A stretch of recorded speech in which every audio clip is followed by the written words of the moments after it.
Hey guys, welcome back to today's video. Today is Sunday, March 17th, 2024, and today we're going to be talking about a 2024 Electoral College scenario in which Joe Biden wins the presidency but loses the popular vote.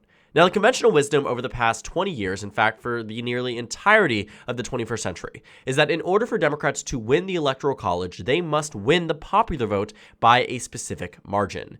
It used to be that if you won the popular vote, chances are you were winning the Electoral College because the majority or plurality of Americans wanted you to be the next commander-in-chief. And yet what we saw in the 21st century was that for 2 times out of the 4 times ever in American history, the popular vote winner ended up losing the Electoral College. The first one being in the year 2000, when Al Gore, the vice president at the time, received a few thousand more votes, 500,000 more votes to be exact, than George W. Bush in the popular vote, but ended up losing the Electoral College by a margin of roughly 4 electoral votes. It happened again in 2016 when then Secretary Clinton won the popular vote by around 2.1%, more than 500,000 votes. You're talking roughly 2 to 3 million between her and then who became President Trump. And then in 2020, Joe Biden was able to win the election, but he won the popular vote by around 5 points. And so knowing what we know about Hillary Clinton and Al Gore's defeat, despite winning the popular vote, Republicans have only been able to win the national vote 1 time in the 21st century, despite winning the presidency 3 times. And so in 2024, given that Joe Biden had won the popular vote in 2020 by 5 percentage points and yet practically won the election by 44,000 votes across the 3 important swing states, Wisconsin, Arizona, and Georgia, this time around, Donald Trump has been able to maintain a national lead in which Democrats see as a complete indicator that there is no chance at victory for President Biden without these national numbers turning around. And I am here to say that I do not believe that narrative. I do genuinely believe there is a pathway forward in which you see President Biden winning the election, but losing the national popular vote. And we'll talk about the circumstances and the states required in order to make that happen. Now, where we are in the national figure is certainly not where Democrats would like to be, given our national standpoint. Republicans are up 1.7% when it comes down to Donald Trump versus Joe Biden. When it comes down to the generic ballot, the margins are roughly tied, and Democrats are losing in practically every single swing state on the presidential matchup. 4 years ago today, Joe Biden was leading the head-to-head matchup by 6.4%. 8 years ago today, Hillary Clinton was leading by roughly 8 points. And so none of this screams that Joe Biden or the Democrats are in a particularly good place when it comes down to the presidential election. But I'd ask you to take a little bit further of a look into our recent electoral history, specifically focused on the 2022 midterm elections, when Republicans won the generic ballot by 2.8% and yet suffered major defeats across a number of close and competitive battleground states and congressional districts. And the reason for that was because the national popular vote, although had been a longtime indicator of Democratic success when it comes down to down-ballot races, ended up being far off from what we actually saw happen on that election evening. The polls were right. They predicted that Republicans were going to win the national vote by 2.5%, but they ended up winning it by actually a larger amount. And yet, Republicans didn't see that translate into monumental victories in the Senate, congressional, or gubernatorial elections.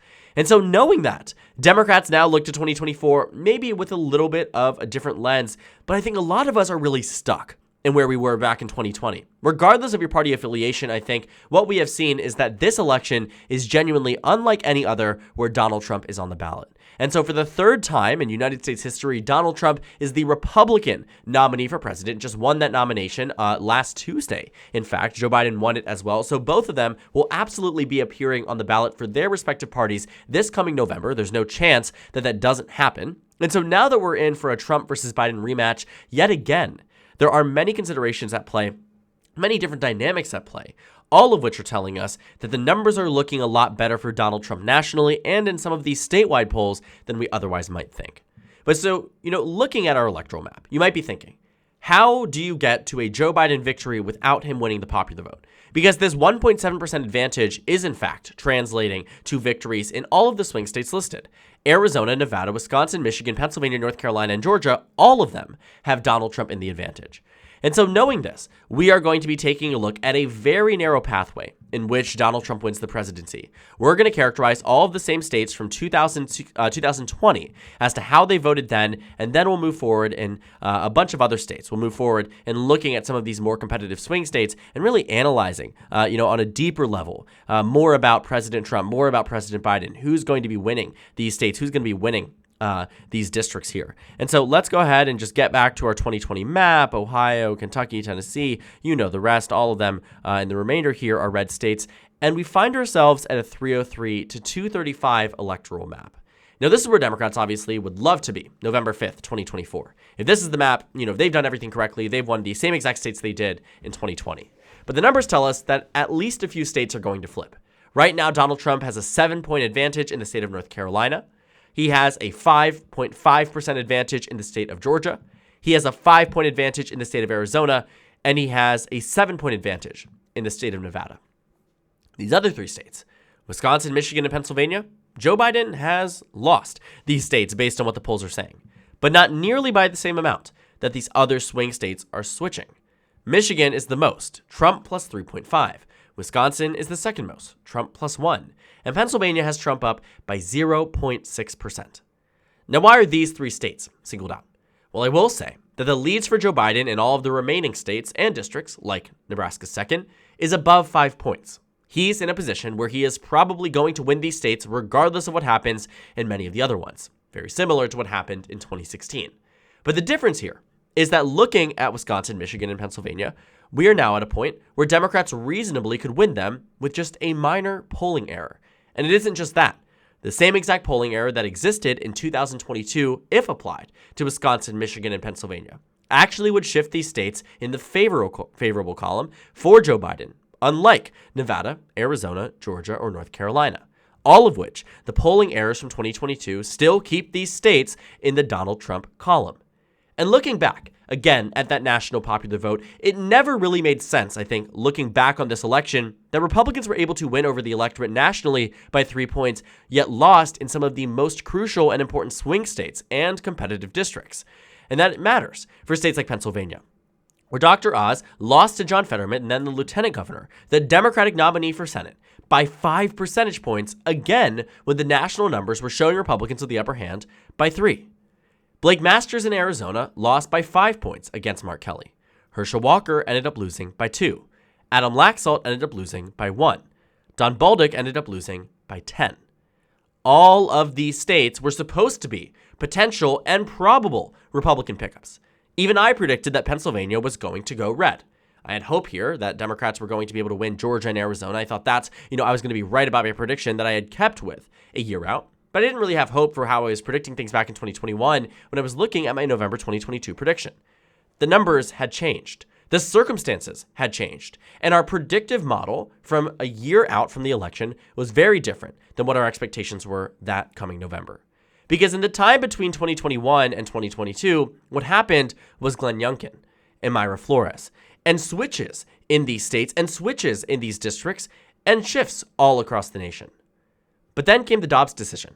Something that did not seem to be captured in by polls and did not seem to be, understood or really assessed on the statewide level, and rather was treated on the national level as something that was going to end up being a non-issue.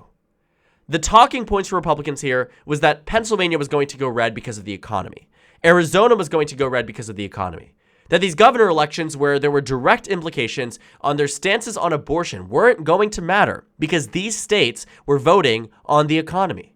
And it's the same thing that led all of these pollsters to somehow miss their mark when it came down to their projections here. Looking at who should have won some of these states, for instance, Carrie Lake should have won by 4. She lost by a point. Gretchen Whitmer, according to the polls, should have won by 1. She won by 11. In Minnesota, Tim Walz should have won by 4.3. He ended up winning by an even larger amount. In Wisconsin, the Republican nominee for governor there was supposed to win. He lost. In Pennsylvania, Josh Shapiro was supposed to win by 8. He won by 15. In the Senate races, things weren't too dramatically different. Dr. Oz was supposed to win. Didn't happen. Maggie Hassan was supposed to win by 1. She won by 10. Adam Laxalt was supposed to win by 4. He lost. Blake Masters was supposed to win. He lost by 5. Herschel Walker was supposed to win. He lost by 2. Patty Murray, the Democrat from Washington, was supposed to win by 3. She won by 14. And so looking at our map here and looking at the polls that were given to us in 2022, the models here and the numbers here did reflect what we saw in terms of our national shift in the popular vote, but did not end up becoming reality. And that's largely because these shifts in the popular vote didn't necessarily come from swing states. They actually came from some of the more Democratic states like New York. When we take a look at our 2022 House election results from the state of New York, Republicans lost the popular vote here by roughly 14 points. Now, in 2020, that was a lot larger. Democrats had won here by 25, and that reduction made a huge, huge impact. In the state of California, it was 63-36, which wasn't too far off from what it was in 2020, but it was 66-34. That reduction of just a few points and a few points gaining for the GOP in a state where an eighth of the United States population resides does shift the national popular vote, but not in these swing states. You see, what we found here was that there were monumental shifts in terms of Republican support in some of the more populous states, states like Florida and New York and California, where there were significant shifts. But by the end of the day, Pennsylvania wasn't one of those states with particularly substantial shifts.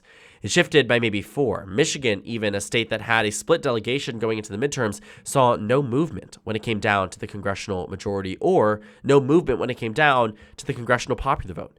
In Wisconsin here, the numbers did significantly improve for the GOP, but that's also because Democrats didn't run certain candidates in certain races. But this national popular vote shift was reflected just in states that in the Electoral College really don't have much of an impact.